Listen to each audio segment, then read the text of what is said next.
이 시간에는 요한계시록 6장 7절부터 10절 말씀까지 읽었습니다. 요한계시록 17번째 시간입니다. 우리는 앞에서 첫째 인을 뗄 때에 흰말을 탄 자가 등장을 하죠. 그 흰말을 탄 자는 예수님처럼 생겼는데 예수님이 아니에요. 적그리스도라 그랬습니다. 그 다음에 두 번째 인을 떼니까 붉은 말을 탄 자가 등장을 하는데 분쟁을 상징한다 그랬어요. 세 번째 인을 떼니까 검은 말을 탄 자가 등장을 해요. 기근이라 그랬습니다. 이제 오늘은 청황색 말을 탄 자가 등장을 합니다. 자, 근데 청황색이 무슨 색인 것 같아요? 저희 성경에 청황색이라고 나오는데 청황색이 무슨 색인지 모르겠어요. 그런데 어떤 목사님이 참 이 색을 설명하기가 어려워가지고 그 교회에 미술을 전공하는 학생에게 물어봤대요. 야, 도대체 청황색이 무슨 색이냐? 한마디로 설명해 보라니까 이렇게 설명합니다. 한 대 얻어맞고 멍생긴 멍색이래요. 멍색. 그게 청황색이랍니다. 그래서 이걸 영어 성경을 보니까 이 청황색 말을 뭐라고 표현했냐면 pale horse라고 썼어요. 이 pale은 뭐냐면 창백하다, 파리하다 이런 뜻이거든요. 그러니까 이 청황색을 영어 성경에서는 창백하고 파리한 이런 색으로 설명을 했어요. 그러니까 쉽게 말해서 청황색 그러면 시체색이라고 생각하면 돼요. 시체색, 죽은 색. 자, 그렇다면 이 청황색이 암시하는 게 뭐냐? 사망입니다. 죽음이에요. 자, 본문 8절 말씀 같이 보겠습니다. 시작. 내가 봄에 청황색 말이 나오는데 그 탄 자의 이름은 사망이니 음부가 그 뒤를 따르더라. 그들이 땅 4분의 1의 권세를 얻어 검과 흉년과 사망과 땅의 짐승들로서 죽이더라. 자, 보세요. 여기 음부가 등장을 하죠. 음부는 죽은 사람이 거하는 장소예요. 우리말 성경을 보면 청황색 말을 탄 자가 단수로 돼 있어요. 그래서 착각하기 쉬운 게 하나가 등장하는 것 같은데 원문 성경을 보면 복수예요. 그러니까 청황색 말을 탄 자들 이렇게 해야 돼요. 여럿이 등장을 해요. 왜 그러냐면 이 청황색 말은요, 앞에서 뗀 세 가지 인들의 결과이기 때문이에요. 결과이기 때문에. 그러니까 앞에서 흰 말을 탄 자인 적그리스도와 또 붉은 말을 탄 자인 분쟁과 검은 말을 탄 자인 기근과 그 결과가 뭡니까? 복수인 청황색 말을 탄 자들이에요. 죽음이에요. 자, 근데 본문 8절 하반절을 보니까 그들이 그랬어요. 그들이. 예? 여기 그들이 누구예요? 청황색 말을 탄 자들이 땅 4분의 1의 권세를 얻어 검과, 이 검은 칼입니다. 검과 흉년과 사망과 땅의 짐승들로서 죽이더라. 자, 여기서 땅 4분의 1의 권세를 얻었다. 무슨 뜻이냐면 이제 재난이 시작된다는 거예요. 예? 재난이 시작된다. 그걸 이렇게 표현한 거예요. 자, 에스겔서 14장 21절 보겠습니다. 시작. 주 여호와께서 이같이 이르시되 내가 나의 네 가지 중한 벌 곧 칼과 기근과 사나운 짐승과 전염병을 예루살렘에 함께 내려 사람과 짐승을 그 중에서 끊으리니 그 해가 더욱 심하지 아니하겠느냐.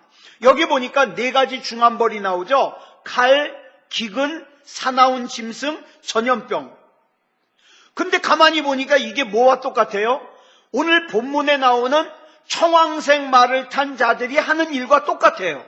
그러니까 여러분, 요한계시록은요, 요한계시록만 가지고 존재하는 게 아니라 무엇과 같이 짝을 이루느냐? 에스겔서와 짝을 이루어요. 그러니까 에스겔서를 잘 이해하면 요한계시록이 쉬운 거예요. 자, 또 다니엘서가 요한계시록과 짝을 이룹니다. 무슨 뜻이냐면 마지막에 찾아오는 이 청황색 말을 탄 자의 사망으로 뭐가 찾아오느냐? 전쟁이 찾아와요, 기근이 찾아와요, 전염병이 찾아와요, 사망이 찾아와요. 우리가 종종 전염병 때문에 겁을 먹을 때가 많아요. 어쩔 때는 조류 독감이 온다 그래가지고 닭고기 못 먹고, 그죠? 또 어떤 때는 우리나라에 살지도 않는 낙타에서 전염된 전염병 메르스 때문에 말이죠, 겁을 먹은 적도 있어요. 예? 또 브라질의 리우 올림픽 하는 데서 있는 지카 바이러스라고 해서 모기에 물려서 전염되는 병 때문에 겁을 먹은 적이 있어요. 근데 이 지카 바이러스가요, 그 모기에 물리면 막 발열, 열이 나고 떨고 관절 막 아프고 몸살처럼 막 아프고 결막염이 있다 머리가 아프다가 한 7일 정도 되면 감기처럼 나서요. 건강한 사람은. 문제는 약한 사람들, 몸이 약한 사람들, 또 임산부들이 난리가 난 게 뭐예요? 그 지카 바이러스에 걸리면 아기가 머리가 조그맣게 나와요. 소두증이라 그래가지고. 그것 때문에 막 무서운 거 아니에요? 제가 궁금해가지고 우리나라의 법정 전염병이 몇 가지나 되는가 인터넷으로 조사를 해보니까 약 50가지가 넘습니다. 우리나라에서. 많죠. 장티푸스, 뇌염 이런 거 있잖아요. 거의 50가지가 넘어요. 한참 메르스가 유행일 때 제 조카가 이대병원에 입원을 해가지고 제가 잠깐 갔거든요. 갔더니 무슨 영화의 한 장면 같아요. 막 입구부터 비닐로 터널을 막 쳐놓고 막 가면서 막 소독을 하고 막 난리도 아니었어요. 예. 그래가지고 진짜 대단하다, 그걸 느끼고 왔거든요. 제 친구 정진훈 목사님은 그 당시에 열이 나가지고 병원에 갔더니 메르스가 의심된다 그래가지고 막 아픈 주사, 막 이 척추에다가 놓는 주사 검사하느라고 그거 막 맞고 자기 곧 죽는 줄 알고 막 하나님 앞에 마지막 기도도 드리고 막 난리가 났었거든요.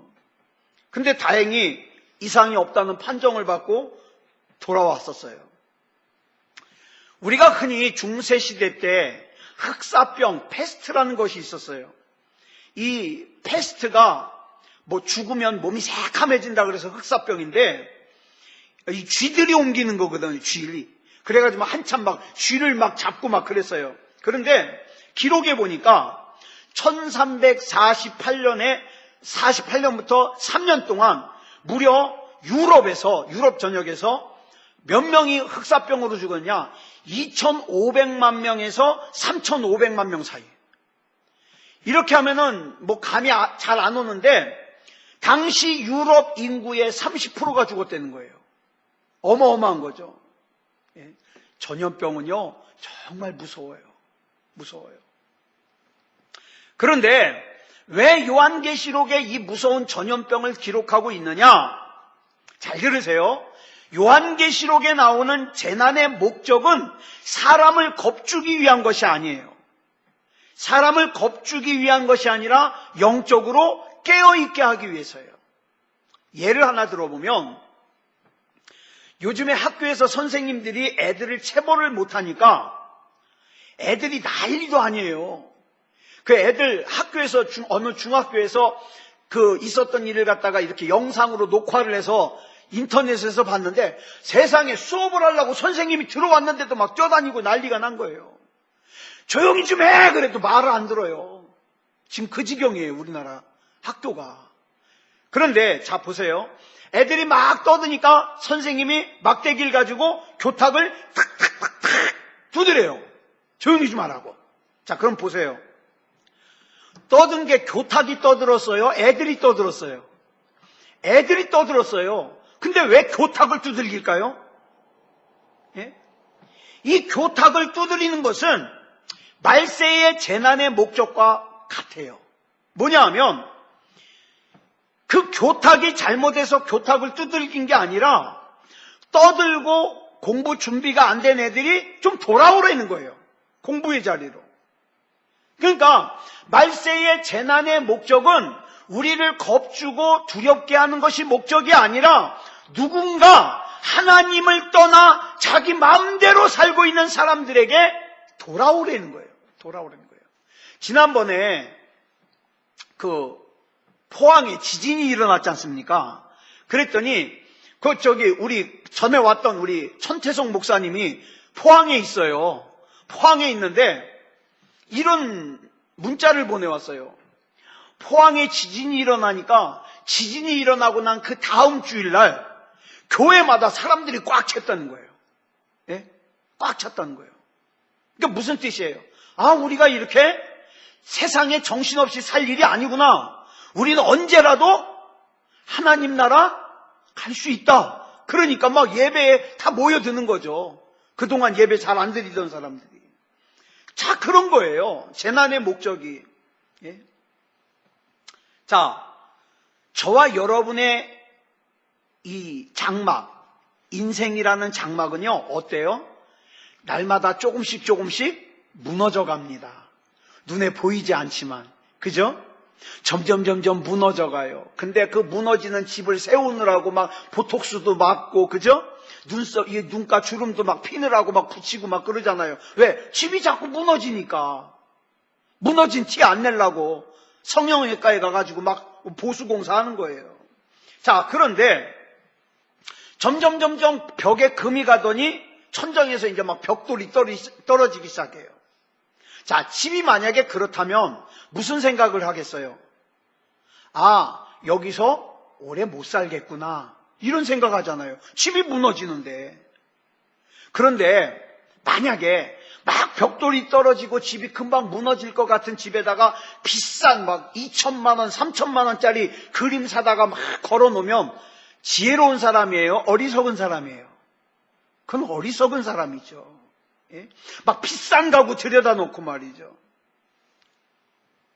그런데 지금 이 세상에는요, 그런 사람들이 많아요. 하나님께서 지진을 통해서, 전쟁을 통해서, 기근을 통해서, 전염병을 통해서 이 세상이 영원하지 못함을 알려주시면서 하나님께 돌아오라 그러는데 그게 목적이거든요. 돌아와라. 이게 목적이에요. 그런데 더군다나 우리나라는 어떻습니까? 저 북쪽에 희한하게 생긴 사람들이 있어가지고 언제 막 총을 쏴야 될지 미사일을 쏠지 알 수가 없는 그런 위협 속에서 우리가 살고 있어요. 농담으로 지난번에 북한에서 괌으로 미사일을 쏜다 그랬더니 미국에 난리가 났어요. 막 방공호를 파고요. 미사일에서 뭐 보호를 하는 집인데 그게 한 채에 뭐 1억을 한대나 조립식인데 막 그걸 불티나게 팔리고. 미국에선 그런데 정작 북한과 붙어있는 우리나라는 어때요? 아무 일도 없어요. 하던 일 계속해요. 쇼핑하는 거 계속하고, 그죠? 다 그냥 그러고 살아요. 그러니까 외국의 언론들이요, 우리나라 사람들을 보고 놀란 거예요. 아니, 어떻게 이 상황 속에서 저렇게 아무 일도 없는 것처럼 저렇게 차분하게 살 수 있느냐? 놀래 자빠졌어요. 근데 우리는 알아야 돼요. 진짜 이 나라가 안전해서 평온한 게 아니라, 그죠? 진짜 우리나라가 안전해서 평온한 게 아니라 연평도에 막 대포도 쏴대고 천안함도 막 격침하고 땅굴도 파고 지금 땅굴이 몇 개가 되는지도 알 수 없는 이런 일들이 너무 우리 주변에서 반복이 되니까 어떻게 된 거예요? 무감각해진 거예요. 그 무서운 거에 대해서 무감각해진 거예요. 근데 무감각해졌다 그래서 위협이 없어진 거냐? 그건 아니거든요. 정말 우리나라는 하나님이 아니면 안 되는 나라예요. 기도하지 않으면 안 되는 나라예요. 그러니까 내 필요한 것을 하나님 앞에 기도할 때 아니 정말 시간 없더라도 단 1분이라도 하나님 이 나라 이 민족을 보호해 주시옵소서 기도해야 돼요. 기도. 그런데 이런 흔들림과 재난 속에서 하나님께서 그러면 요구하시는 게 뭐냐? 야, 너 이렇게 북한의 미사일과 핵무기와 북한의 위협 속에서 겁나지? 두렵지? 그게 목적이 아니에요. 뭡니까? 하나님께로 돌아오라는 거예요. 너의 그 첫사랑을 회복하라는 거예요. 그게 목적이에요. 그게. 자, 그런데 본문에 보니까 본문 8절에 검이 나와요. 검. 4절에 보면은 4절에도 큰 칼이 나와요. 둘 다 칼이에요. 검, 칼. 그러니까 똑같은 칼인 줄 알기 쉬운데 헬라어 성경을 보면 이 두 칼의 이름이 달라요. 먼저 본문 4절에 나오는 큰 칼은 크다는 뜻은 뭐냐면 영향력이에요. 영향력. 칼 크기가 큰 게 아니라 영향력이 크다. 근데 여기서 칼이라는 단어를 헬라어로 뭘 쓰냐? 마카이라라는 단어를 쓰는데 이 마카이라라는 칼은 무슨 칼이냐? 외과 의사들이 수술할 때 쓰는 칼이에요. 마카이라가. 자, 그러면 외과 의사가 수술할 때 쓰는 칼이면 이 칼은 사람을 죽이는 칼이에요? 살리는 칼이에요? 살리는 칼이에요. 그렇다면 오늘 본문 4절에서 붉은 말이 등장했을 때 큰 칼이 나오거든요. 근데 붉은 말은 분쟁이라 그랬어요. 자, 근데 외과 의사들이 가지는 칼은 뭡니까? 상처를 썩은 부분, 곪은 부분을 도려내는 거예요. 무슨 뜻이냐면 이 분쟁이 그런 일을 한다는 거예요. 썩은 것을 도려내는 일을 해요. 잘못된 신앙을 도려내는 일을 해요. 그래서 외과 의사의 칼이라는 마카이라라는 단어를 사용했어요. 근데 본문 8절에 나오는 검은 달라요. 이 검은 헬라어로 롬파이아라 그러는데 이 칼은요 그야말로 사람 죽이는 칼이에요. 사람 죽이는 칼. 그래서 여기 이 청황색 말에서 뒤따르는 게 뭐냐면 사망이 따라오고 죽음이 따라오고 음부가 등장을 합니다.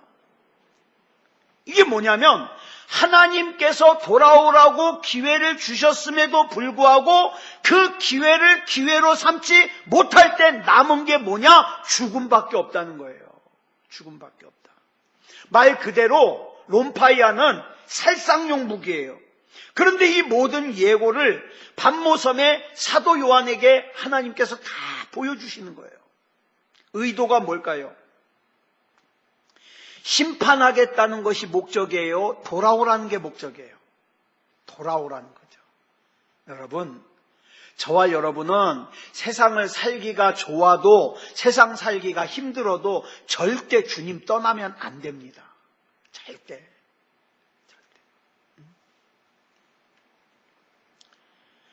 우리가 누군가를 책망할 때가 있어요. 책망하면 안 되지만 누군가를 책망할 때가 있어요. 그런데 안 해야 되지만 만약에 책망을 하게 된다면 그 책망을 하는 목적이 그 사람을 갖다가 누르고 그 사람을 괴롭히는 목적이 아니라 그 사람을 살려내야 되겠는데 도대체 알아먹지를 못하니까 답답해서 그 사람을 사랑하는 마음으로 하는 책망을 하더라도 그런 책망을 해야 된다 이 말이에요. 하나님께 바로 돌아와야 된다는. 그런데 자 보세요. 교회 공동체에서 목회를 하면서 제일 어려운 부분이 그거예요. 설교를 하면서 자 하나님의 사랑도 전해야 돼요. 근데 하나님의 사랑만 전하면 안 돼요. 뭐예요? 하나님의 공의도 전해야 돼요. 죄를 회개하지 않으면 하나님이 엄하게 벌하신다는 걸 전해야 돼요. 근데 이 목회가 힘든 게 뭐냐면 하나님의 사랑과 하나님의 공의를 어느 한쪽으로 치우치면 안 돼요. 균형을 잡고 전해야 돼요. 이게 어려운 거예요. 이게 어려워요. 그냥 하나님의 사랑만 강조하면 자기가 뭔 짓을 해도 다 괜찮은 줄 알아. 그렇지 않아요. 또 하나님의 공의를 더 많이 강조를 하면 하나님이 어떤 분이 돼버려요? 무서운 분이 돼버려요. 그래서 이 균형을 잡는 게 진짜 어려워요. 진짜 어려워요. 자, 그러면 이 균형을 잡을 때 기준이 뭐가 돼야 될까요? 목사의 생각이 기준이 돼야 될까요? 성도들이 요구하는 생각이 기준이 돼야 될까요? 둘 다 아니에요. 둘 다 아니에요. 뭡니까? 하나님의 말씀. 오직 하나님의 말씀. 때로는 설교를 듣다가 재미가 없을지라도 오직 성경 말씀. 가능하면 TV에서 본 얘기 하지 말고, 가능하면 뉴스 시간에 본 얘기 하지 말고, 오직 말씀. 이게 기준이 돼야 돼요. 이게. 여기서 검을 설명하는 이유를 보면, 하나님께서 우리에게 분명히 기회를 주셨는데 그 기회를 기회로 삼지 못하면 이런 죽음이 너에게 이를 것이다. 그걸 전하는 거예요. 근데 이런 말을 하면 사람들이 무서워할까 봐 그냥 이런 말 하지 않고 예수 믿으면 복 받는다고만 얘기하면 되겠느냐? 되지 않는다 이 말이죠. 그러니까 빨리 돌아오라는 걸 강조하기 위해서 그래요. 예를 들어서 부모가 자녀가 공부 안 하고 엉뚱한 짓을 하면 부모가 이런 얘기를 해요. 너 그러다가 크게 후회한다. 자, 그러면 이 말을 하는 부모의 마음이 뭐예요? 아유, 쟤는 좀 크게 후회했으면 좋겠어. 그런 거예요? 그런 거 아니에요. 부모는 자녀가 그 후회할 만한 어려운 일을 당하기 전에 정신 차리라는 거죠. 이게 부모 마음이에요. 이것이 요한계시록에 하나님을 멀리 떠나고 죄악이 관영한 가운데 사는 인간들을 향한 요한계시록을 기록한 하나님의 이유예요. 마음이에요. 겁을 주려는 게 아니라 정신 차리고 똑바로 올바르게 살아라. 자, 이게 이제 네 번째 인까지 뗐습니다. 청황색말. 이제 다섯 번째 인을 뗍니다. 본문 9절입니다. 시작. 다섯째 인을 떼실 때에 내가 보니 하나님의 말씀과 그들이 가진 증거로 말미암아 죽임을 당한 영혼들이 어디에 있어? 제단 아래에 있어. 전에 말씀드렸어요. 이 제단은 어떤 제단이다? 여기 제단 아래에 있는 건 뭐만 있을 수 있다? 뭐만? 제물로 드려진 제물의 피만 거기 있을 수 있어요. 그러니까 그들이 하나님의 말씀과 그들이 가진 증거로 말미암아 죽임을 당한 영혼들이 뭐가 된 거예요? 제물이 된 거예요. 그죠? 제물이 된 거예요. 자, 레위기 4장 7절 보겠습니다. 그 근거예요. 시작. 제사장은 또 그 피를 여호와 앞 곧 회막 안 향단 뿔들에 바르고 그 송아지의 피 전부를 어디다? 회막문 앞 번제단 밑에 쏟을 것이며, 이 제물의 피가 여기에 쏟아지는데 지금 아까 본문에 나온 죽임을 당한 영혼들이 어디 있어요? 그 제단 아래에 있어요. 그러니까 제물의 피와 같이 쏟아 부어진 그런 성도들인 거죠. 자, 로마 시대에 기독교가 콘스탄티누스 황제가 통치할 때인 주 313년에 국교로 공인되기 전까지 평소에도 참 기독교인들을 못 살게 굴었는데 크게 두 번의 큰 핍박이 있었어요. 그 중에 한 번은 네로가 황제로 있을 때였는데 하여튼 무시무시한 핍박을 했죠. 그래서 전에 말씀드렸어요. 666이라는 숫자가 네로라는 이름이에요. 네로. 예? 뭐 딴 게 아니라 네로 이름을 숫자로 표시하면 666이에요. 자, 근데 이 당시에 기독교가 박해를 받은 이유가 참 어처구니가 없어요. 첫 번째 이유가 뭐냐? 그 당시 로마에는 황제를 신으로 숭배를 했는데 그리스도인들이 오직 하나님만 신이라 그러면서 황제를 신으로 숭배하는 걸 거부했어요.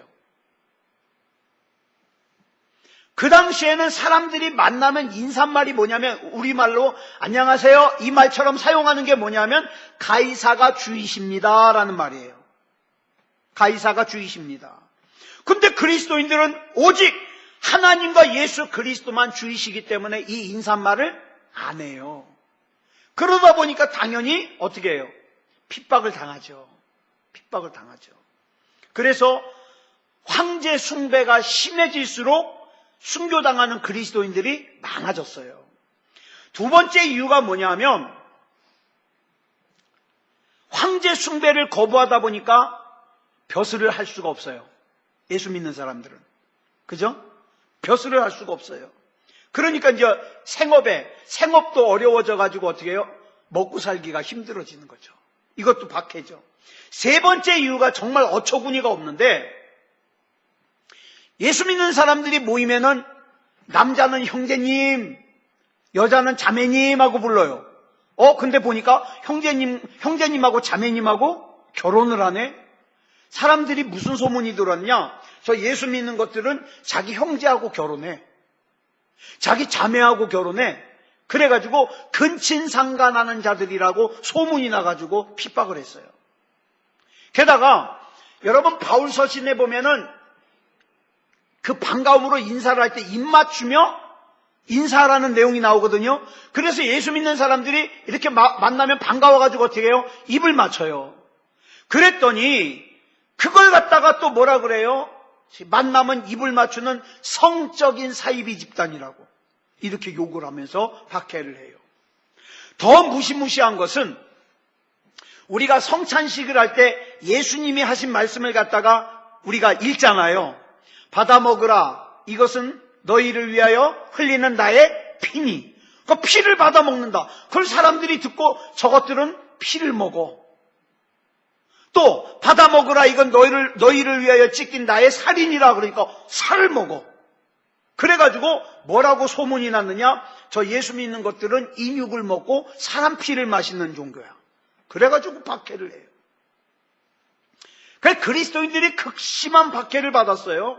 그래서 본문 9절에서 말하는 제단 아래에 죽임을 당한 성도란 우리가 생각하는 정말 막 죽임을 당한 그런 것도 있겠지만 또 뭐도 있느냐면 일상생활 가운데서 내가 예수 그리스도를 믿는 신앙을 부인하지 못해서 겪는 어려움이 있잖아요.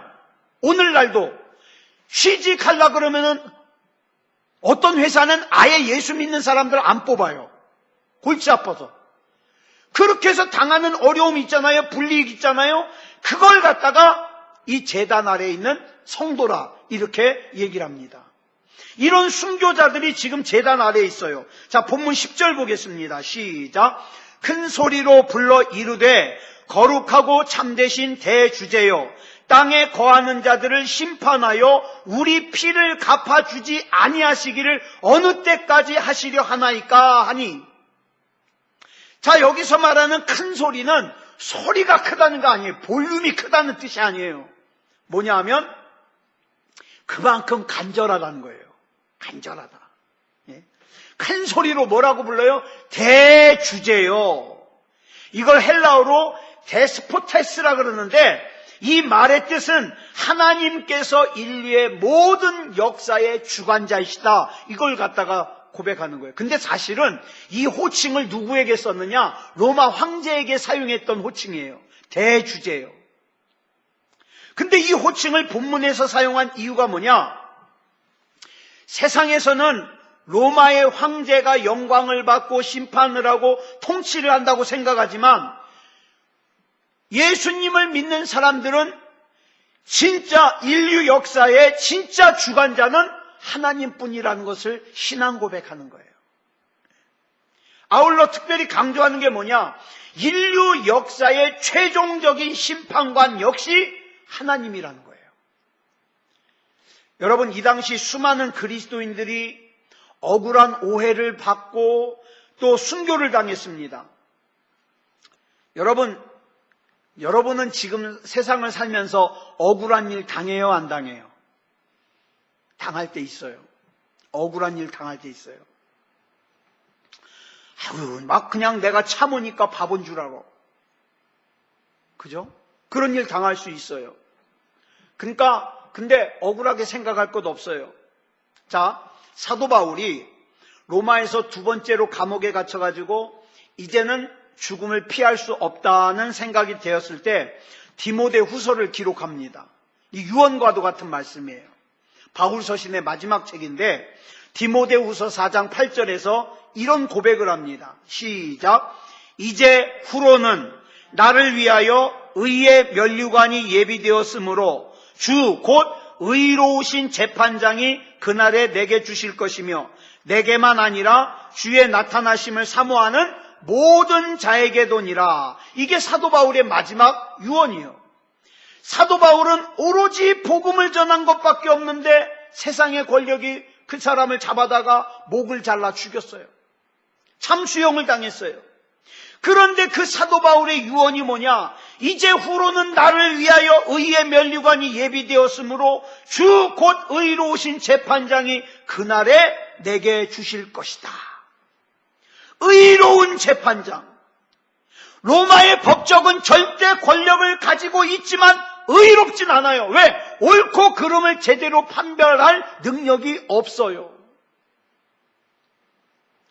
그렇기 때문에 그 불의한 세상 권력에 의해서 바울에게 남은 것은 사형집행밖에 안 남았어요. 그런데 사도 바울이 하나님을 의로운 재판장이라고 부르는 것은 이런 신앙 고백이 담겨져 있는 거예요. 세상의 권력은 나를 붙잡아다가 로마 황제의 이름으로 나에게 사형을 언도했지만 내게는 이것이 마지막 판결이 아니다. 내겐 진짜 중요한 재판이 남아있다. 그 진짜 중요하고 의롭고 숭고한 재판장, 그 재판장은 오직 하나님이시다. 그거 바라보는 거죠. 그래서 본문 10절에서 대주제, 데스포데스 이 단어를 사용한 거예요. 자, 본문 10절 다시 보겠습니다. 시작. 큰 소리로 불러 이르되 거룩하고 참되신 대주제여 땅에 거하는 자들을 심판하여 우리 피를 갚아주지 아니하시기를 어느 때까지 하시려 하나이까 하니, 우리 피를 안 갚아주기를 언제까지 합니까? 언제까지 이 억울함을 가지고 살아야 됩니까? 근데 나중에 우리가 요한계시록 16장에 가보면은 이것이 이제 응답되는 내용이 쭉 나와요. 16장에 보면. 자, 원한이라는 거, 원한은 강한 사람이 가져요? 약한 사람이 가져요? 그 약한 사람이 가져요, 원한은. 예? 이 원한이라는 말 속에는 나는 옳고 정당한데 억울한 일을 당했다는 뜻이 거기 담겨져 있어요.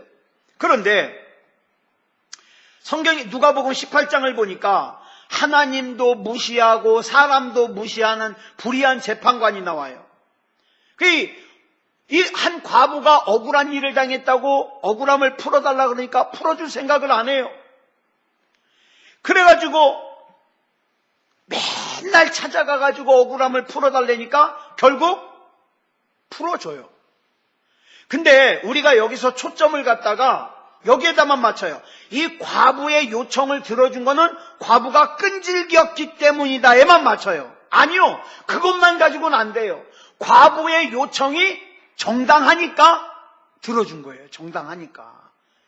귀찮아서 그냥 넘어가려고 그랬는데 정당하니까, 또 귀찮게 하니까 들어주더라 이 말이에요.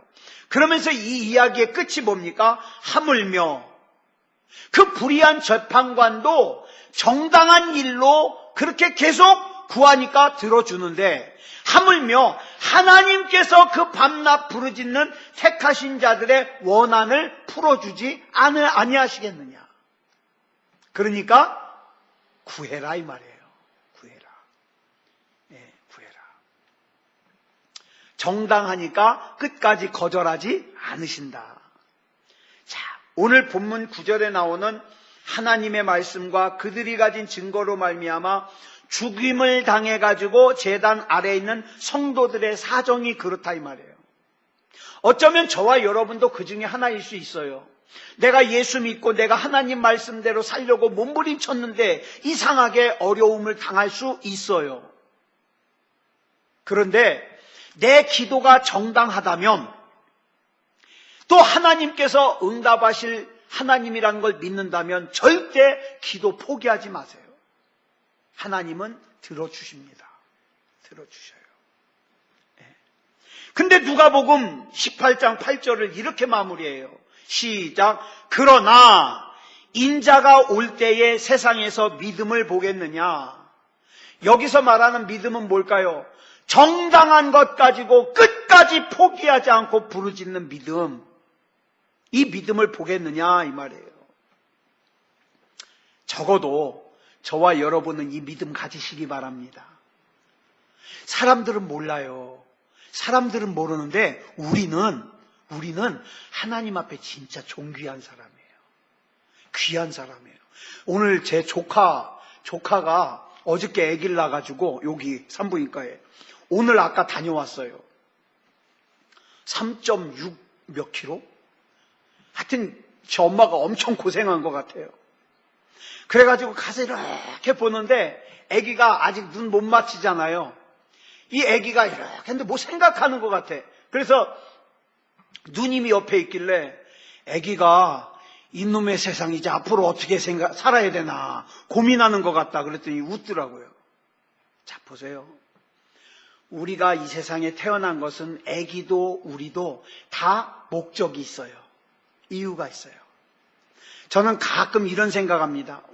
만약에 우리 곽권사님 가정에서 곽권사님이 빠져버리면 가정이 어떻겠어요? 네? 우리 김재영 권사님 가정에서 김재영 권사님이 빠져버리면 어떻겠어요? 이게 우리 사명이에요. 이게 우리 사명이에요. 그래서 하나님께서 내 안에 담으신 사명, 하나님께서 우리 가정에 맡겨주신 사명, 이것들을 우리가 감당해야 되는데 그냥 감당할 수 없으니까 하나님 감당할 수 있는 힘을 달라고 부르짖어 기도하는 거예요. 그럼 이게 정당하죠. 정당하니까 어찌 응답해 주시지 않겠느냐 이 말이죠. 자, 말씀 정리합니다. 요한계시록은 하여튼 한마디로 정리하면 그거예요. 정신 차리고 믿음다운 믿음으로 돌아와라. 예. 저와 여러분이 정신 차리고 믿음 가운데 서 있어야 저와 여러분의 가정도 든든합니다. 우리 교회도 든든합니다. 이 사명 잘 감당하는 저와 여러분 되기 바랍니다. 기도하겠습니다. 사랑의 하나님 감사합니다. 오늘도 요한계시록의 말씀을 나누었습니다. 하나님께서 기회를 주셨을 때 하나님 앞에 믿음다운 믿음으로 돌아와야지 되는데 그 과정의 중요한 사명을 우리에게 맡겨주시니 감사합니다. 하나님, 믿음다운 믿음으로 살게 하시고 하나님 맡겨주신 사명 잘 감당할 수 있게 해 주시옵소서. 우리 하나님께서 붙잡아 주실 줄 믿사오며 그리스도 예수님의 이름으로 간절히 기도드렸사옵나이다. 아멘.